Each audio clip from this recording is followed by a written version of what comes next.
Georg Simmel was born in Berlin in 1858. His father ran a successful chocolate factory but died when George was 16, leaving a considerable inheritance, making it easier for him to pursue his studies in philosophy and history. He taught philosophy, psychology and sociology at the University of Berlin and was close to Max Weber. Together with Weber and Ferdinand Tönnies, was a co-founder of the German Society for Sociology. He was always an outsider to German academic circles, partly because he wrote for a broader general public in magazines and newspapers, as well as for other academics in journal articles and books. Simmel drew on Weber's concern with meaning and interaction, but placed it more centrally in his analyses. If you look at most textbooks and accounts of the classical theorists in sociology, they tend to talk mostly about Marx, Durkheim and Weber, leaving Simmel out. By including Simmel, I'm trying to say something about how important his work is to complement the other three. Although you get some discussion of social interaction in Weber, you get a lot more of it in Simmel, who pursued that line of argument in a much more interesting way. He's often presented as a bit lightweight, talking about less serious topics like fashion or love, and that's why he's tended to be excluded from the pantheon of classical theorists that everyone has to know. But my own view is that a student of sociology does need to become as familiar with Simmel as with Marx, Durkheim and Weber. Students also tend to like his work, often more than that of the other three. Simmel pushed the argument about interaction to the point where he was critical of concepts like social structure and social system. He argued that there's no such thing as society, there are only people interacting with each other. He believed that one has to look at the fabric of the way people connect up with each other if one is to understand what the social is all about. Simmel wasn't very keen on using concepts like society as a driving concept in sociological analysis. He argued that you have to look at society not as a structure or a system, but as a web of interactions between people. If you were to visualize it, it'd look a bit like this. Social forms, to use the term that Simmel was more attracted to, don't exist as if they were things that stay the same over time. They have to be constantly remade by human beings in their interactions with each other. Durkheim's conception of the sociological imagination is to emphasize the ways in which society and social institutions exist prior to any individual's entry to the world, and how individuals have to adapt to society and not the other way around. Simmel responded to that by saying, well, that's only partially true.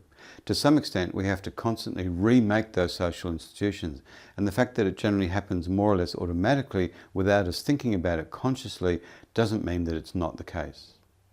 The examples that get used to demonstrate that are points of quite dramatic social and political change. One could refer to the fall of the Berlin Wall in 1989 as an example of how a social system, a society, a political and economic system that appeared to be solidly entrenched in the world, having a firm existence since the end of the Second World War in 1945, with no likelihood that it would change to any significant degree, suddenly seemed to dissolve. A whole society, an entire state, appeared to disappear before our eyes.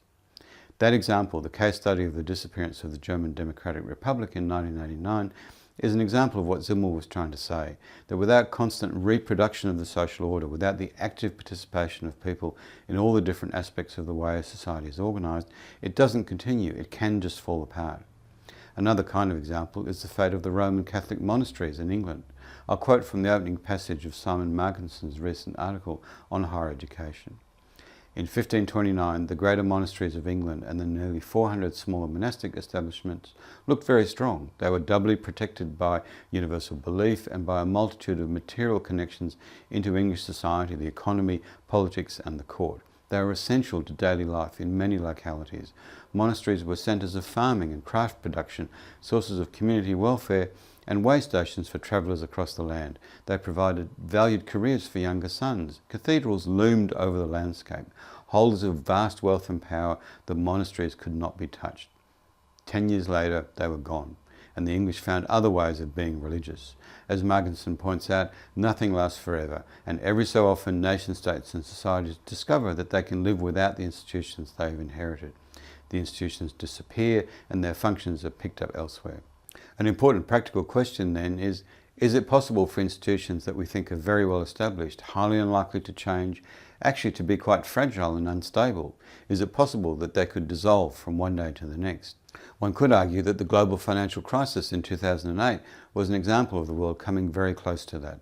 Simmel was basically raising the question of exactly how stable institutions are. He's the theorist one looks to then to think about how important it is to look at the interactions that we all engage in constantly, reproducing, recreating social institutions, rather than starting with the institutions and then looking at how individuals fit into them. Another aspect of Simmel's approach is that it's important to think in terms of social types, of individuals as expressions of particular social forms, a vice-chancellor, a student, a lecturer, a politician, a queen, a manager, and so on. Instead of thinking of the particular human being that happens to be president or prime minister, one considers what all presidents or all prime ministers are expected to do and to be.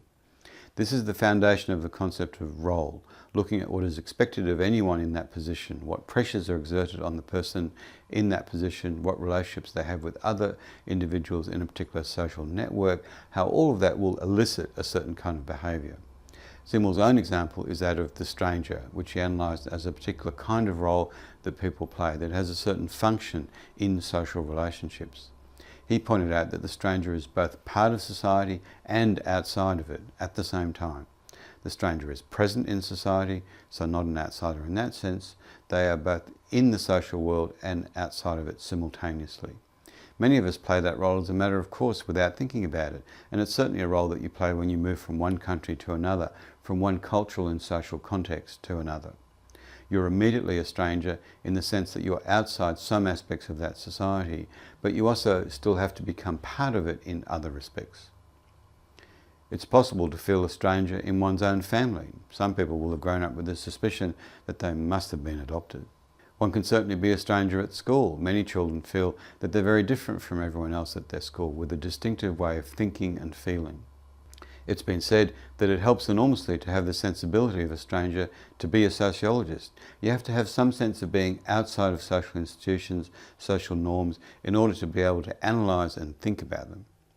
The very process of developing a critical sociological imagination takes you outside the society you're in. Simmel was also concerned to analyse the form, the geometry and the grammar of social life, to look at the structure of social relationships as having a certain logic to them. The concepts of form, geometry and grammar are more fully developed in later sociological theory, but he was the first person to argue along these lines. This is how he explained it. Although there is little similarity between the behaviour displayed at the court of Louis XIV and that displayed in the main offices of an American corporation, a study of the forms of subordination and superordination in each will reveal underlying patterns common to both. Simmel argued that one can see similar kinds of logics at play in different social groupings that at first glance look as though they ought to be completely different.